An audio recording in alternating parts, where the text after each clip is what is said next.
তো জিএম কাদের তিনটা খুব গুরুত্বপূর্ণ কথা কইছেন। উনি কইছেন যে উনি জানতে পারছেন ঢাকার নবাবপুরে আওয়ামী লীগ কর্মী সমর্থকদের দিয়া ভীতি প্রদর্শন আর ভোট ডাকাতির একটা পরিস্থিতি সৃষ্টি হয়েছে। এই জিএম কাদেরে ভাল শুন, তুই কি জানিস না হাসিনার অধীনে নির্বাচনে ভোট না মাইরা নেওয়া আর ভীতি প্রদর্শনের ব্যাপারটা কি প্রথম হইল? নিশ্চয়ই না, ওই ভালো করে জানে। তো জানার পর গেছিল কে? হ্যাঁ, সারা দেশের আপামর জনতা জানে যে হাসিনা পারলে ভোট মাইরা নিবি, উইও জানে। তারপরে গেছিল কে?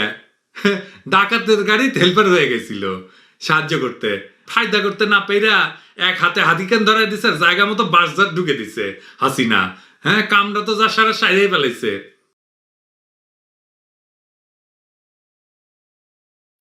কাটালরানি কাছে যে ৭৫-এর পরে এই প্রথম ২০২৪ সালের নির্বাচন সবচেয়ে অবাধ আর সুষ্ঠু হয়েছে। আমার কথা বিশ্বাস করার দরকার নাই, ওর নিজের মুখেতেই শোনেন। সেই নির্বাচন হতে দেবে না, হম্বি তম্বি গেল কোথায়?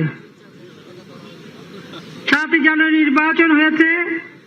আমার মনে হয় যে সেই ৭৫ পর থেকে যত নির্বাচন আমরা দেখেছি তাদের সব থেকে সুশৃঙ্খল এবং অবাধ নিরপেক্ষ সুষ্ঠু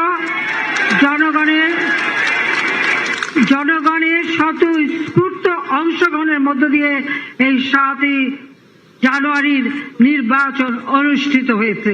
আচ্ছা, আমি মুরব্বীদের কই, আপনারাই বলেন এরশাদ পড়ার পরে ১৯৯১ সালের নির্বাচন অবাধ সুষ্ঠু হয় নাই তত্ত্বাবধায়ক সরকারের অধীনে, জাস্টিস শাহাবুদ্দিনের অধীনে। তারপরে ১৯৯৬ সালে ওই হাসিনা নিজেই জিতছিল। তারপরে ২০০১-এর নির্বাচনে, তারপরে ২০০৮-এর নির্বাচনে যেখানে হাসিনা জিতেছিল, এটা অবাধ নিরপেক্ষ হয় নাই। লোকজন উৎসব কইরা ভোট দিতে যায় নাই। আজকালকার চ্যাংরা প্যাংরারা সেই ভোট উৎসবের তো খবরই জানে না, তাই না? মানুষ ইনকাম মিশা কথা কইতে পারে। তার মানে ওই করছে যে ১৯৯৬ সালে আর ২০০৮ সালের নির্বাচনে যেটি ওই জিতেছিল সেটাও অবাধ নিরপেক্ষ হয় নাই। তার মানে ওই কারচুপি করে নির্বাচনে ক্ষমতা চাইছে। আবার দেখেন হাততালি দিচ্ছে সামনে থেকে, সামনে কারা বৈশা হাততালি দিচ্ছে। এগুলো ছবি দিয়েন তো, এগুলো সারদা একাডেমির ঘোড়া দিয়ে হবে। এইটা সে ঘোড়ার সাউন্ড দেন। যাই হোক, তাও ঘোড়াগুলো ওদের চাইবি কিনা আমি জানি না। যাই হোক, ওর বাপ আরে হইছে, ওর বাপ হইছে আরে কি বালটা জানে, ওই যে আরে দূর ওই যে সোহরাওয়ার্দীর বডিগার্ড ছিল, মুজিব, নাম মনে থাকে না। ওর সময়, ওর নির্বাচনের সময় কি হয় নাই, কাটালরানির এক মাস্টার ছিল আনিসুজ্জামান, ওরে ইন্ডিয়া আবার পদ্মভূষণ দিছিল, বুঝছেন? দেখেন কাটালরানি কান্দের চাদর ঠিক করে দিচ্ছে। কাটালরানি মনে নকল টকল সাপ্লাই দিছিল, তাই এত খাতির। আচ্ছা, আঙ্কেরের কথা তুই মানবি না, তাই না? তোর মাস্টারের কথা তো মানবি, তাই না? মানা উচিত তো, তাই না? আচ্ছা, তো উই মানে ওর মাস্টার একটা বই লিখেছিল, বড় মোটা বই, বিপুলা পৃথিবী নাম। ওর নিজের শৈল করলে বিপুল, মাশাআল্লাহ। যাই হোক, তো ১৯৭৩ সালে ওই চিটাগাং ইউনিভার্সিটির মাস্টার ছিল, তো ওই গেছে ভোট দিবে লেগে। তো স্বাধীন দেশ লিখিচ্ছে, দেখেন এডিটর সাহেব দেখান, আমি তো আর মুখস্থ করার পাবো না, দেখান পাশে আমি কি লেখা আছে সেটা করার চেষ্টা করি। তো জাতীয় সংসদ নির্বাচন হচ্ছে ৭ই মার্চ। তো স্বাধীন দেশে প্রথম নির্বাচন। তো ক্যাম্পাসের কাছে আবার ভোটের কেন্দ্র, বিপুল উৎসাহ নিয়ে সবাই ভোট দিতে যাচ্ছে। ২ গাড়ি ভইরা ওই তার সহকর্মীদের সাথে ভোট কেন্দ্রে গেছেন।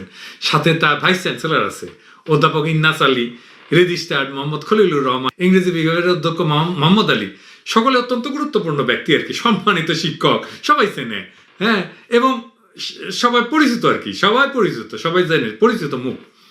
সকলের মনের মধ্যে প্রচন্ড উৎসাহ। হ্যাঁ, আর ইউনিভার্সিটির পাশেই কলে ভোট কেন্দ্র, উঠে যাচ্ছে। তো ভোট কেন্দ্র পৌঁছে এই সমস্ত উৎসাহ দপ করে নিভে গেল, কারণ তাদের সকলেরই ভোট দেওয়া হয়ে গেছে। মানে এই অধ্যাপক আনিসুজ্জামান সরকারকে ভোট দিত, নৌকাতে ভোট দিত, কিন্তু অন্যরাও তাই দিত। তো উৎসাহী রাজনৈতিক কর্মীরা, এই আওয়ামী লীগের কর্মীরা এই আশায় ভর করে নিশ্চুপ থাকতে চায়নি, সে লিখিচ্ছে, বুঝছাও? তোর বাপের আমলে ক্যাঙ্কার নির্বাচন হয়েছিল, দেখলেন তো। এই যে রাশেদ খান মেনন এখন হাসিনার লেসপেন্সার হয়েছে, ওই তখন ন্যাপ করেছিল, বাবুগঞ্জে দাঁড়াইছিল। মেননের প্রতিদ্বন্দ্বী ছিল সার্জেন্ট ফজলুল হক, নিজে হাইরে যায় রাশেদ খান মেননকে অভিনন্দন জানাইছিল, মেননকে ফুলের মালা দিছিল। হ্যাঁ, পরদিন টিভি ঘোষণায় জানা গেল যে মেনন পরাজিত হয়েছে। এরকম অসংখ্য সিটে বেসরকারিভাবে বিজয়ী ঘোষণা করা হইলেও পরে দেখা যায় নৌকাই জিতেছে। নৌকা জিতবে এবার, নৌকা আগেও জিতেছিল নৌকা আর কি। যেখানে ভোটে হারা যাচ্ছিল সেই ভোট কেন্দ্রে হেলিকপ্টার পাঠিয়েছে শেখ মুজিব। ব্যাটে ব্যালট বাক্স তুলে আনিছে, তুলে এনে ওইটা নৌকার ছাপ দিয়ে আবার হেলিকপ্টার দিয়ে ফিরাই দিছে। হেলিকপ্টার গুলো দিছিল রেড ক্রস রিলিফ ওয়ার্ক করার জন্য। কিসের রিলিফ ওয়ার্ক? এটা মুজিব নিজের পার্সোনাল ট্রান্সপোর্ট বানাইছিল, কোনোটাই যাইতে হলে ওই হেলিকপ্টারে করে যাচ্ছিল। আর ইলেকশনে তো এই কাম লাগিছে। হাসিনা কি কওয়া যায় কোন? ওই রাতে তাহাজ্জুদ পড়ে, আর রাতে নিদ ভাঙলে নাকি ওই যায় নামাজ খুঁজে, আর ক্যাঙ্কা করে মিশা কথা কয়। দেখেন হাঙ্কারে বগুড়াতে একটা শ্লোক আছে, আল্লাহ আল্লাহ করাই সার, নবী নাই ঘরে, সোনার টুপি মাথা দিয়া বেগুন চুরি করে। তো কাটাটানির তোরও তো একই দশা, আল্লাহ আল্লাহ করাই সার, নবী নাই ঘরে, সোনার টুপি মাথা দিয়া ভোট চুরি করে। যাই হোক, ওর লোকেরা কি করছে ইলেকশন নিয়ে সেটা দেখি, আমাদের কথা তো শুনবি না, ওর লোকের কথাই শুনুন। আমরা তো নাকি গুজব ছড়াই, তাই না? আসেন দেখি। প্রথমে দেখি জিএম কাদের, মাঝখানে আবার অ্যান্টি হাসিনা কিছু কথা কইছিল, হ্যাঁ, আবার মানুষজনের তারা সাপোর্টও করছিল। হ্যাঁ, শুনেন তার কথা আগে শুনেন।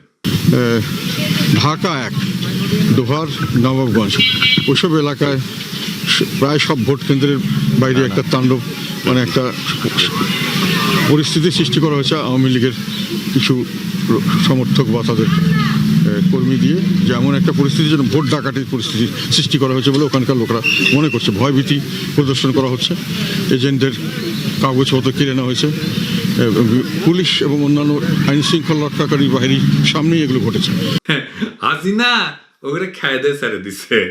আর ই তো এরশাদের ভাই, তাই না? ইন্ডিয়া গিয়া পানি পড়া আনিছে, তারপর এসে কয় ইন্ডিয়া কি করছে কওয়া যাবে না। ওর ভাই আসছিল ইন্ডিয়ার লেসপেন্সার, উই হচ্ছে ডাবল লেসপেন্সার, শালা জাউরার জাউরা। এডিটর সাহেব ওরে জাউরার জাউরা খেতাব দিলাম, দেন সিল দিয়া দেন ঠাস কইরা। আর একটা কথা কই ভাই, কিছু মনে কইরেন না, এনা হাসিনা বিরোধী দেখলে গইলা যায় না। ওই মিষ্টি মিষ্টি হাসিনা বিরোধী কথা কইয়া কিছু মানুষের কাছে সিম্পাথি পাইছিল। আর একটা আছে যমুনা টিভি, এখন অনেককেই দেখতেছি খুব প্রশংসা করিচ্ছেন। হ্যাঁ, ওর একটা নিউজ দেখা, প্রশংসা করিচ্ছেন করেন, নিউজ দেখেন 2020 সালের নভেম্বরে, তখন আমি কলে ইউটিউবিং করি না, শুনেন আগে। দেশেই শুধু নয়, বিদেশের মাটিতে বসেও দেদারসে উস্কানি আর দেশ বিরোধী অপপ্রচার চালাচ্ছে একটি মহল। আর এক্ষেত্রে তাদের অন্যতম হাতিয়ার বিভিন্ন সামাজিক যোগাযোগ মাধ্যম। এটা আমাদের একটি চিন্তার বিষয়ে দাঁড়ায়। এর পরিপ্রেক্ষিতে আমাদের একটি টিম কাজ শুরু করে। এর মধ্যে ফ্রান্সে পিনাকি ভট্টাচার্য, সাইফুর রহমান, আবুল কালাম আজাদ অন্যতম। তবে অপপ্রচারকারীদের একটি বড় অংশ অবস্থান করছে যুক্তরাজ্যে। এর মধ্যে আছে বিএনপির সক্রিয় নেতাকর্মী হিসেবে পরিচিত আবু জাফর আব্দুল্লাহ, সাংবাদিক পরিচয়ে জুবায়ের আহমেদ, জামাত শিবিরের রাজনীতির সাথে জড়িত আল আমিন, নওশিন মুস্তারি মিয়া সাহেব, মাসুদুল হাসান ও সায়েম আহমেদ।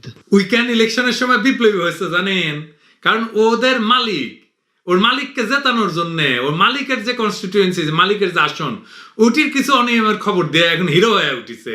হ্যাঁ, ওর মালিক ক্যান্ডিডেট না হইলে ওর হিরোগিনি কুটিয়ে যাইতো, বিপ্লবীপনা কুটি যাইতো, দেখলেন এনি যমুনা টিভি আর একটা জাউরার জাউরা। হ্যাঁ, আমি কলে ভুলি না, হ্যাঁ, সবকিছু রেকর্ড আছে। এইটা সাহেব ওরা একটা সিল দিয়া দেন, জাউরার জাউরা।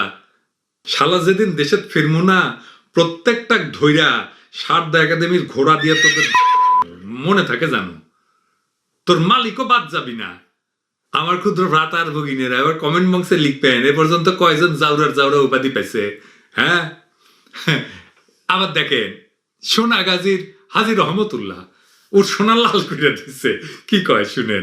5,000 বহিরাগত সন্ত্রাসী ঢুকেছে, প্রত্যেকটি কেন্দ্রে 30 জন 40 জন করে সন্ত্রাসীরা এসে ভোট ডাকাতি করেছে।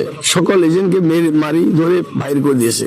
কার স্টাইল আর কার কি আমি বলতে চাই না, কে বা কাহারা করছে এই সোনাগাজী দাগামুনিয়ার মানুষে জানে, ওরাই দেখেছে ফলাফল কার পক্ষে কি হতো সেটা তোরা দেখেছি। হাজী রহিমুল্লাহ করছে যে ওর নির্বাচন এলাকা প্রত্যেকটা কেন্দ্রে 30-40 জন করে লোক ঢুকে ভোট ডাকাতি করিছে। আর এটা নিয়ে উনি প্রেমে ছাকা খাওয়া প্রেমিকার মতো ভারাক্রান্ত মনে আবেগ ঝাড়তেছে।